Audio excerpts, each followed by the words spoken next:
ఒక ఊర్లో ఒక వ్యాపారి ఉండేవాడు. అతను ఇనుప కమ్మీల వ్యాపారం చేసేవాడు. బాగా డబ్బు సంపాదించాడు. అతనికి 3 కుమారులు. వాళ్ళకు కూడా వ్యాపారంలో బాగా మెలకువలు నేర్పించాడు. వాళ్ళు కూడా వ్యాపారం బాగా చేసి సంపాదిస్తున్నారు. కాలం గడవగా వ్యాపారి ముసలివాడయ్యాడు. ఆరోగ్యం క్షీణించి మంచం పట్టాడు. చావు దగ్గరకు వస్తుంది. అందరూ మంచం చుట్టూ చేరి ఏడుస్తున్నారు. ఆ ముసలాయన పక్కన ఉన్న వారితో, పెద్దోడు ఎక్కడున్నాడు అని అడిగాడు ముసలాయన. నీ పక్కన మంచం పక్కనే కూర్చొని ఏడుస్తున్నాడు అని.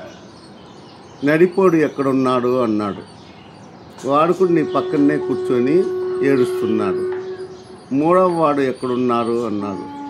వాడు నీ పక్కనే కూర్చొని ఏడుస్తున్నాడు అన్నాడు. 3 ఇక్కడ కూర్చొని ఏడవకపోతే ఆ వ్యాపారం ఎవరు చూసేది? అక్కడికొకడు పోవచ్చు కదా అన్నాడు.